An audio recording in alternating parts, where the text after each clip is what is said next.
Amis de la chaîne YouTube émission Homoseka, bonjour ou bonsoir, cela dépend de l'heure à laquelle vous nous suivez. Tout plaisir est pour nous de vous retrouver et de savoir que vous êtes nombreux en train de suivre votre chaîne YouTube émission Homoseka. Émission Homoseka qui est une chaîne YouTube qui vous propose des vidéos à caractère culinaire. Et justement, pour ne pas déroger à cette règle, nous voulons vous faire découvrir une culture qui n'est pas commune, qui a d'autres cultures, la culture du champignon, un type de champignon qui est très prisé, non seulement ici, mais surtout par les expatriés, parce que ce genre de champignon nous vient en tout cas de l'extérieur, beaucoup plus de l'Europe. Et ce n'est pas à la portée de toutes les bourses, mais c'est une culture en tout cas qui permet à son auteur de pouvoir gagner quelque chose et en tout cas augmenter son revenu mensuel, parce que comme je l'ai dit, c'est très très prisé. Et l'équipe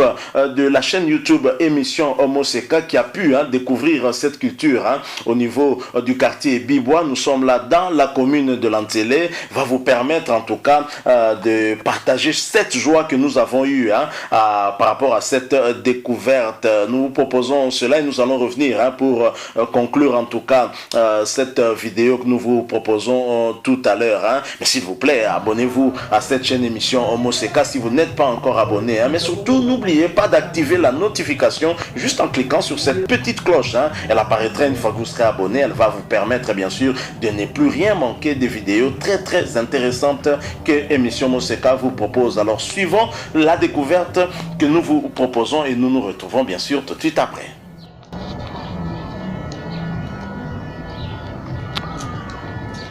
Bonsoir, papa Camille. Bonsoir. Namoni kwa yete. Na lobi santé za permettre tende mo de baki. Ndana duganga ya kuchile nokaka. Nzangu konde sochia wa Kemba.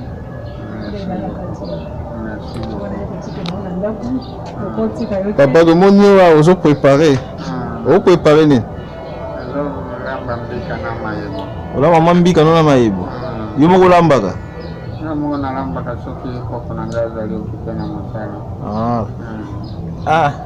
Tomoni papa na biso olamba mbika na mayebo. Félicitations papa. Merci beaucoup. C'est plus bien moni yo moko ozolamba. Esali kitoko makasi. Ndoto permettre te. Nzambe osungaka okwa makasi.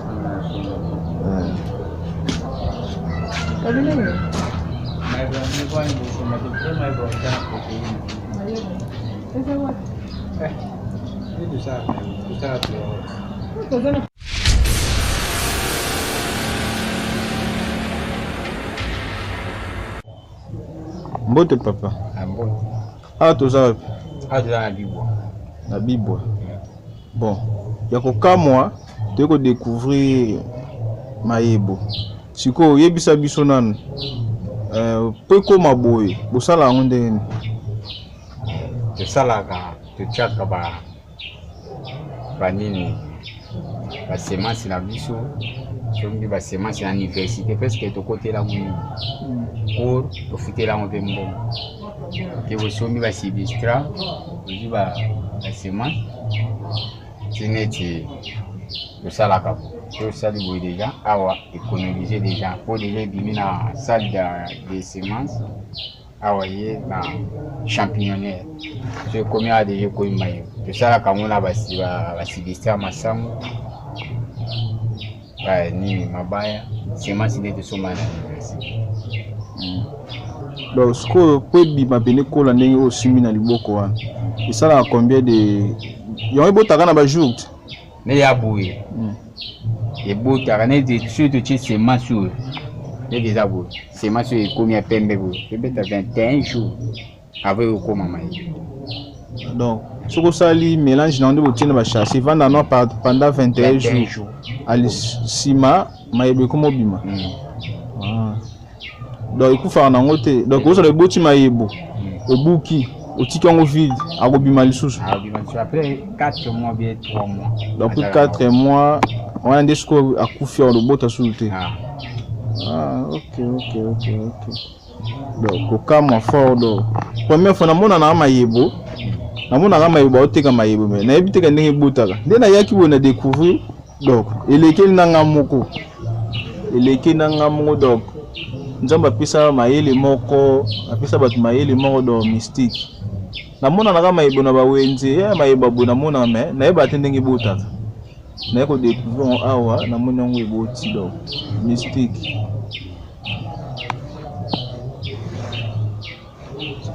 Bato balolanda yo balotala yo oyebisa bango baposa na yo. Baposa na eza nini? Baposa na eza oyo eza business efungwami bacheteur baza te nini oyo ayebi oyo eza blairote presque totekaka yango awa te eza bamama awa amona yango moke me kote bayebi neti ya bavile ya basupermarché kuna eza nango étrange te oyo ayebi yango blairote aza koluka numero nanga mpe eza ya telefone pesa bango numero na yo ete kosepela nango nalukaka nalia mayebo oyo boye me pesa numero na yo bazwa numero na yo. Numero na eza 082 97 20 4 88 na suka bandela 82 97 20 4 88. Bongo kombo na yo nani? Kombo na tonton. Kombo tonton. Esala ndeni po yeba kosala musalo. Bon, métier kaka. Ya nakotaki moi pratique moko bo. Tina ya que se trouver au premier essai na moi. Donc première fois na yo osala ya étalage. Yeah. OK. Donc si on a supermarché, so boké nango était comme rapide. Les coûts va minute ba luka ata 100 kg. Si on a supermarché ba te kangonde. Te kama gaga la ni de te na ba gramme na ba kilo. Te à kilo presque. Na kata supermarché ba tanda kango na so bien ba tanda. Voilà, o eza o tanda te. O so ko dada e pa ba chinois ta pa e pa ba banyo o mona. Ba cha on le dit. Ah, o eza o tanda. Donc on va ko tona ba boîte. Allez, ba zo te kona ba boîte.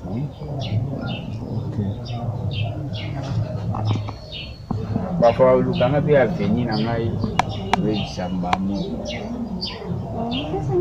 aveni na era aveni ndakala numéro 22 na kati ya wenza bibo aveni ndakala numéro 22 na kati ya wenza bibo. Yeah. OK.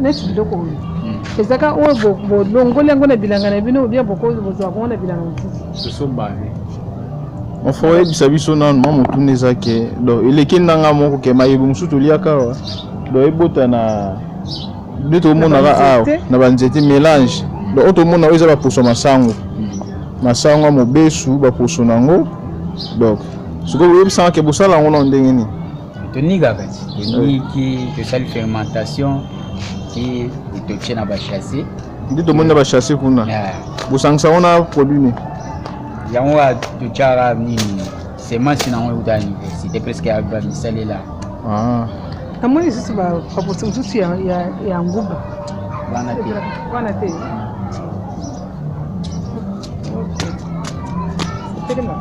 ba poso oyo yambo nikaka bonika ona machine. Les poussières wana bosalango mélange.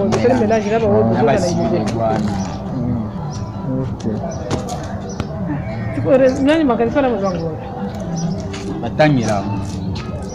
Na école. Tambi belebe bazo uta na université bazo ya pratique pe bana. Siko biso mutatanga ngunde mto apesi biso pratique. Atanga ngwe na nini? Na université la.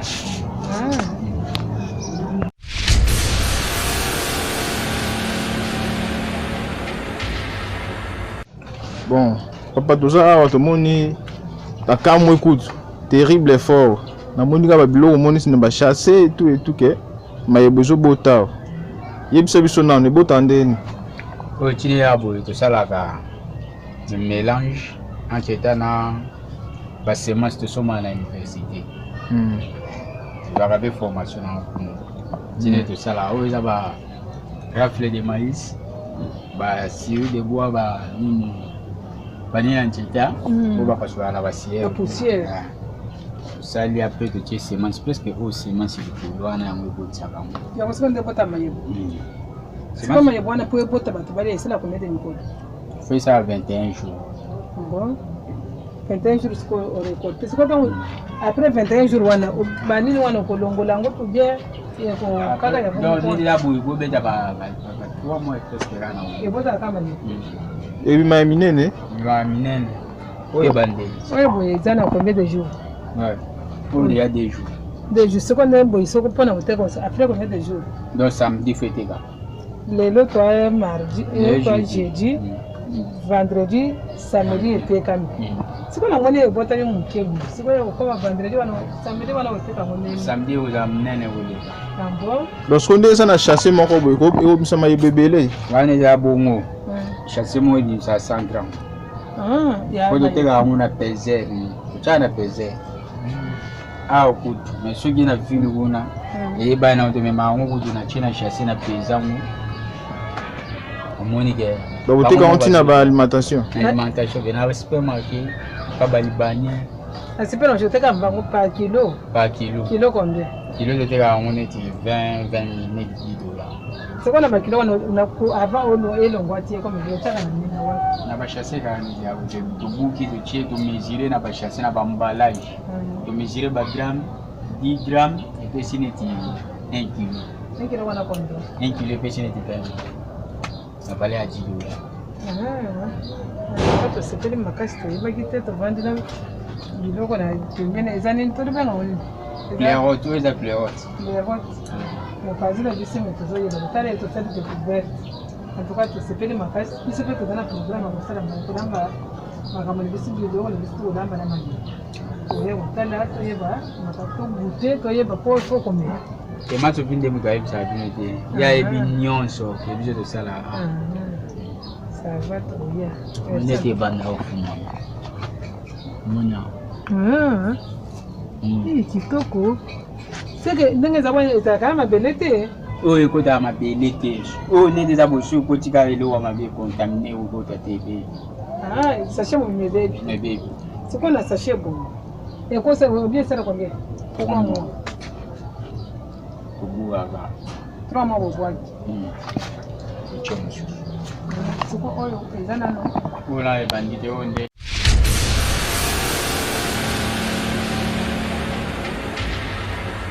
Voilà, nous sommes de retour. Vous venez de suivre là cette vidéo intéressante qui vous montre en tout cas la culture de ce type de champignon, les champignons qu'on appelle le pleurote.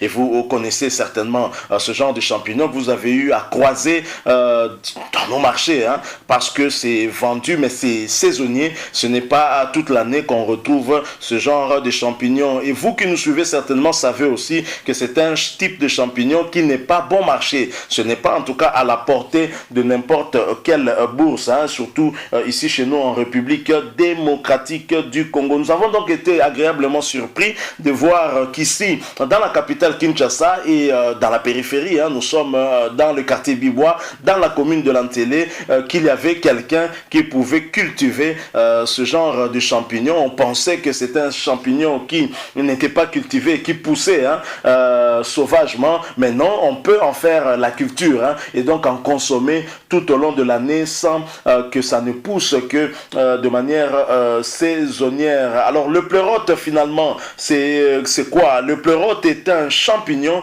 de la famille des agaricacées, reconnaissable à son pied excentré comme le souligne son étymologie grecque. Pleura et otos, respectivement côté et oreille. Alors quelles sont les caractéristiques du pleurote?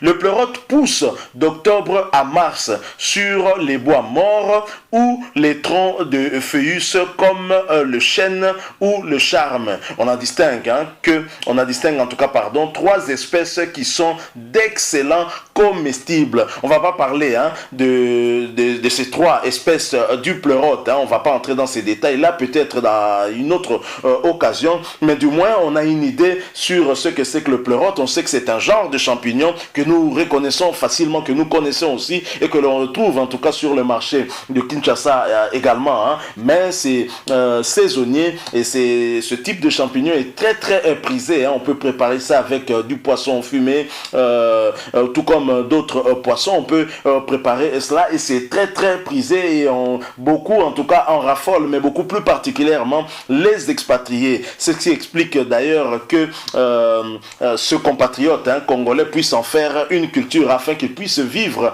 de ses revenus. Il faut noter que ce n'est pas parce qu'en République démocratique du Congo il manque des variétés de champignons propres à nous. Il y en a plusieurs même, mais seulement le pleurote est un genre de champignon qui est très prisé par les expatriés, surtout parce que ça vient de l'Europe notamment, et c'est aussi cher vu que c'est saisonnier. Ce genre de champignon on ne le retrouve pas en tout cas tout au long de l'année, et cette culture qui a beaucoup d'exigences aussi fait que le résultat final finalement soit cher. Déjà le kilo est vendu à 20 000 francs congolais, équivalent de 10 $, et là ce n'est pas vendu en tout cas au consommateur final, mais plutôt au revendeur qui est le supermarché, et certainement le supermarché vendra le kilo à un peu plus cher. Facile d'ailleurs à retrouver cela lorsque c'est sa saison ici en République démocratique du Congo sur le marché, mais on sait que c'est vraiment très très cher. Félicitations donc à ce compatriote qui cultive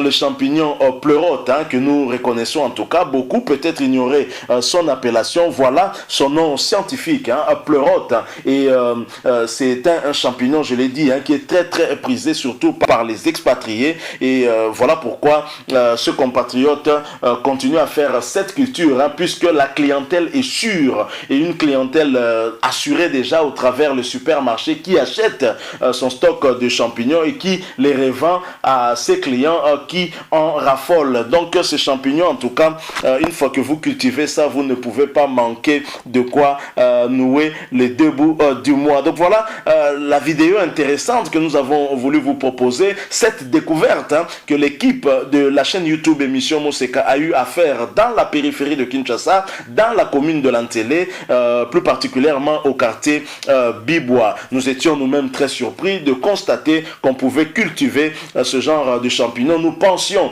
que les champignons poussaient de manière sauvage, beaucoup plus dans la forêt, sur les arbres morts, comme on pouvait le penser, mais non, on peut cultiver ce genre de champignons, mais pour cela, vous l'avez suivi, il faut au préalable en tout cas avoir de la connaissance, il faut avoir appris comment faire cette culture qui a beaucoup d'exigences, et donc le compatriote que vous avez suivi a eu quand même à suivre, on va dire, une certaine formation pour pouvoir arriver à ce genre de résultats. Nous allons vous proposer de temps en temps ces activités, afin qu'ils puissent nous expliquer un tout petit peu dans les détails comment ça se passe, et nous espérons en tout cas que ça pourra vous éclairer, vous qui êtes également intéressés par ce type de culture, ou tout simplement par ce champignon. Merci à vous qui nous avez suivis. Nous sommes arrivés à la fin. Si vous avez aimé, n'hésitez pas en tout cas de nous laisser un like. C'est très intéressant vos likes, et nous les aimons parce que ça nous rassure qu'effectivement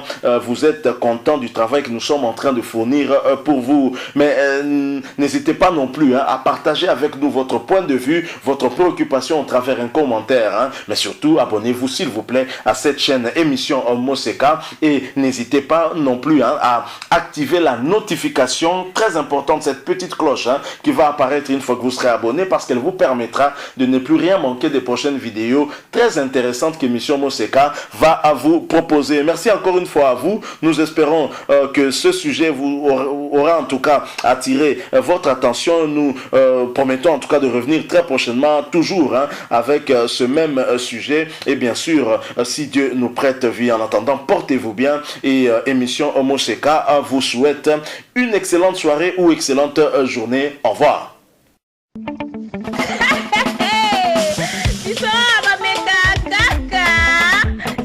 Hey, Bameka Kaka. Merci, hein. Je vous aime. Toloba o toloba te. Hey, biso toloba o toloba te. Awa, Bameka Kaka. Bameka Kaka. Chouchou. Dora mega cielo moki. Voilà ba vertige. Bameka Kaka bandeko baboyaka elubu na premier regard te, baboyaka elubu na solo nango te, baboyaka elubu na couleur nango te. Bameka Kaka meka oyeba na français baloba je vais goûter pour ne pas mourir idiot.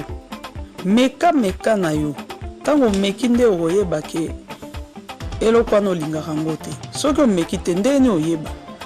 Bameka Kaka Bameka Kaka meka oyeba.